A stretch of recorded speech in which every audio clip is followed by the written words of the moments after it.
On les appelle les cold cases, ces affaires de crimes non élucidés. Un nouveau pôle judiciaire va désormais s'y consacrer exclusivement. Sabine Kéris, la juge qui avait fait parler Michel Fourniret, sera à sa tête. Sur son bureau, pas moins de 240 affaires en cours. Penchons-nous sur ce double meurtre d'une femme et de sa fille qu'il a fallu 28 ans pour résoudre. Hugo Spuffnet, Soigny Thiebaud et notre bureau de Lyon. Il aura fallu 28 ans pour que cette affaire sorte de l'oubli.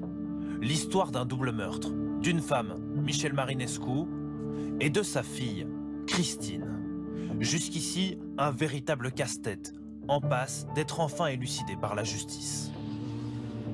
Le drame s'est déroulé le 7 janvier 1993 à Sassenage, une petite commune proche de Grenoble, dans l'une de ses maisons d'un lotissement tranquille.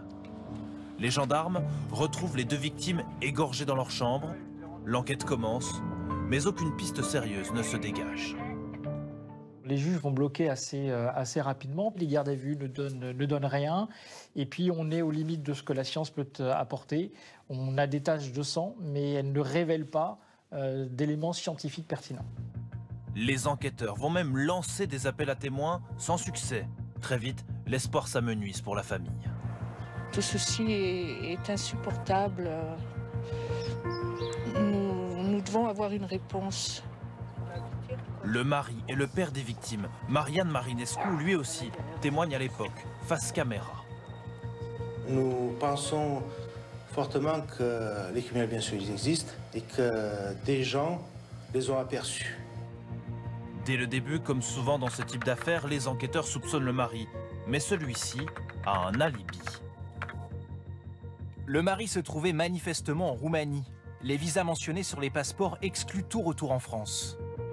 Pendant 28 ans, l'affaire stagne. Les scellés dorment sur des étagères. Mais l'an dernier, les gendarmes de l'IRCGN, des experts des affaires non élucidées, reprennent le dossier avec de nouvelles techniques. Ils réexaminent le pantalon de Christine, la fille, qu'elle portait avant d'être tuée.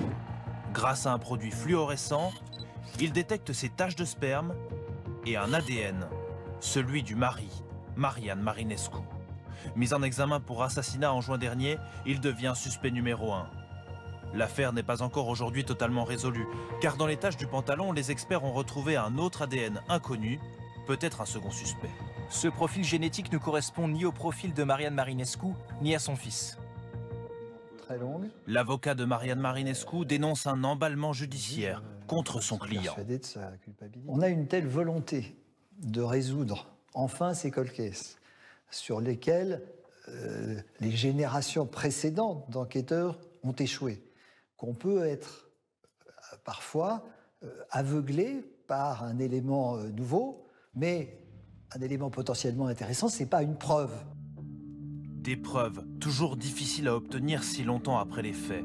Ce dossier devrait donc être repris par le tout nouveau pôle des crimes non élucidés pour enfin clore l'affaire Marinescu.